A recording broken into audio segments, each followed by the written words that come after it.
Hello everyone and welcome back to the Great Book of Grudges. My name is Nathan and we're back with another Total War Warhammer video. Since the announcement of Total War Warhammer 3, I've received a fair amount of messages, mostly referring to the following clip which we'll show right now. Corruption.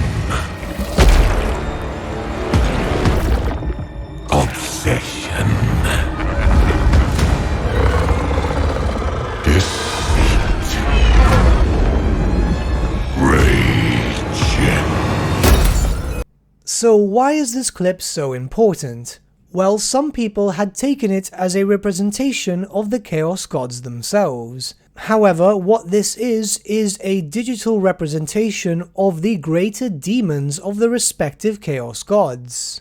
A Great Unclean One for Nurgle, a Keeper of Secrets for Slaanesh, a Changer of Ways for Tzeentch, and a Bloodthirster for Khorne. Their art style does not follow that of Warhammer Fantasy Battle. It is important to remember that the game itself has long been discontinued, and the models themselves carried over to 40k and Age of Sigmar, but of course were updated to give more of a fresher feel. And let's be completely honest, the older demons, when comparing them to the newer variants, are pretty outdated. I'm of course talking about them visually. In the sense of game-wise and so on, nothing has really changed. A Great Unclean One is still a Great Unclean One, same as a Bloodthirster is still a Bloodthirster. The only real difference here is that of course the model has been updated. Let's take the time now to look at the old style of minis and compare them with the new. On screen right now we have the Bloodthirster of Khorne for Warhammer Fantasy Battle compared to a Bloodthirster of Khorne for Age of Sigmar and Warhammer 40,000. Next we have a Great Unclean One from Warhammer Fantasy Battles and the newer version of the Great Unclean One. Next we have the Keeper of Secrets and the newer version, and finally the Lord of Change with the new version of the Lord of Change. Let's be very honest, with what we've seen, the newer variants are much more visually impressive. It's likely that Creative Assembly and Games Workshop both prefer the newer versions as, yeah, they look better, they would perform better, and they're much larger, thus more visually imposing. That still doesn't mean that they'll act in the same way as they do in Age of Sigmar or in Warhammer 40,000. The demons themselves are still in Warhammer Fantasy Battles, the only thing that's actually changed is their visual appearance. Take Archon the Black for example, where he doesn't use his Warhammer Fantasy miniature, instead he uses the one that was implemented in the end times to make way for Age of Sigmar. I'm not worried, and I don't believe that anyone else should be either. Even if you're a die-hard Warhammer Fantasy fan like myself, this is not going to change the aspect of the game. We don't have to worry about the implementation of Stormcast Eternals, Iden of Deepkin, and so on and so forth. Creative Assembly themselves have stated the following in their FAQ regarding the game's announcement. Is Total War Warhammer 3 going to be set during the end times and feature stuff from Age of Sigmar? Where their answer was no, as with Total War Warhammer and Total War Warhammer 2, Total War Warhammer 3 is set around the reign of Karl Franz. Our primary source is Warhammer Fantasy Battles 8th edition, although we have and will continue to use older editions for inspiration where appropriate.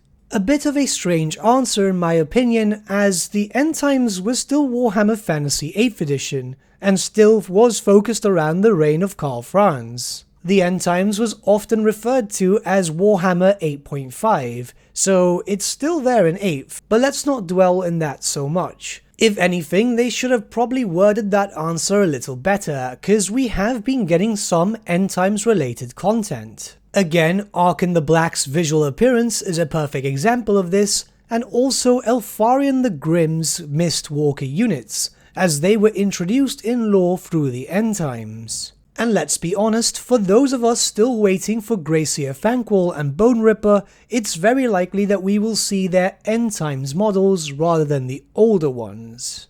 If it's happened once, it can happen again, and I wouldn't say this is entirely a bad thing, as some races might actually need to pull from the end times or maybe even Age of Sigmar just to fill out their rosters. And before you start disliking the video, just hear me out. Believe me, there's a point to all this.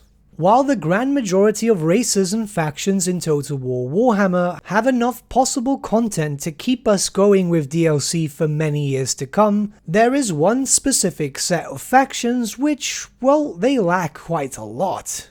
I'm of course talking about the Beastmen, the Demons of Chaos, and the Warriors of Chaos, mainly because it looks like in Total War Warhammer 3 we'll be shifting towards a monogod focus. More specifically, the Demons of Chaos and the Warriors of Chaos each were represented as one big faction. What I mean by this is that the Warriors of Chaos were always played in an undivided route, and the same thing would be said for the Demons of Chaos. To better explain this, let's use the Warriors of Chaos for an example. Playing as the Warriors of Chaos, you could freely mix up your troops, meaning that you could have units of Chaos Warriors of Slaanesh, but also have some units of Chaos Warriors of Tzeentch. The same would be said for the Demons of Chaos. You could freely mix your armies between all 4 of the Chaos gods. On the tabletop that was actually quite fun, but when you look to it in a Total War perspective, especially if they want to go through a monogod route, well, that means that your armies are pretty much lacking. Recently, we've been doing a series on the possible demon units for each respective Chaos God, and as we've seen, every roster is very much lacking in terms of units, not just fulfilling different roles and so on, but just units in general. I have seen people suggesting that the Warriors of Chaos be mixed up with the Demons of Chaos to fill up the roster. And yes, that does work quite well. However, the case is, it's all just reskins, and it's kinda boring if you think about it that way. Warriors of Chaos looking exactly the same way, the only difference is their armor color. This issue was later expanded upon after many years during the End Times and then later of course in Age of Sigmar, where now each of the main Chaos Gods have their own mortal units, and by that I mean completely unique from one another. It is very possible that Creative Assembly and Games Workshop may look towards these units for future god-specific mortals. And yes, a large majority of these troops were added in during Age of Sigmar, but that does not separate the fact that A, they are still god-specific units, and it's not like it's adding in Stormcast, and B, a few of these units actually had some sort of concept art drawn way before the end of Warhammer Fantasy. A perfect example of this would be the new Slaaneshi units. These units on screen have only recently been added to Age of Sigmar. However, their basic concept has always been in Warhammer Fantasy battles. There were some models, more specifically characters, introduced with this art style. And there was always some form of art which more or less showed off these units in this way for many years.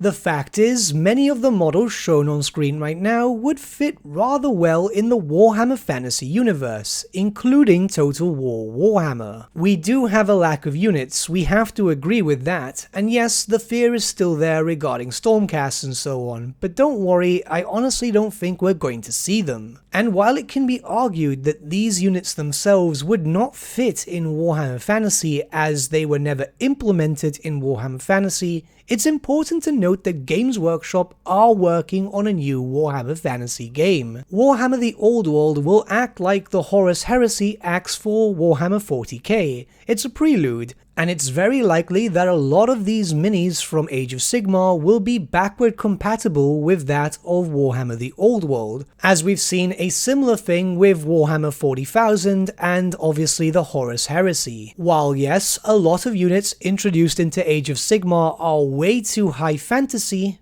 it's not like all of them are, and some of them still have that gritty old world feel. While some may argue that Creative Assembly could indeed make new units, we already know that that has to be a process that needs to go through Games Workshop too. And in all fairness, why create something when we already have something available? As long as the units perform as they should and don't just go all over the top high fantasy, I don't see a real issue. And bear in mind, this is coming from a Warhammer Fantasy Battles player. I myself love the new Slaaneshi models, and I've actually purchased a decent amount of them recently just to put them on square bases, so that way I don't have to run Chaos Warriors of Slaanesh without looking like Chaos Warriors of Slaanesh. But what do you guys think about the possibility of Age of Sigmar models being introduced into Total War Warhammer? Let me know your thoughts in the comments below, and let's start a bit of a discussion. But with that, my friends, we've come to the end of our video. Thank you so much for watching. If you did enjoy the video, might I suggest giving the video a like, or even subscribing to the channel, as it really does help us out.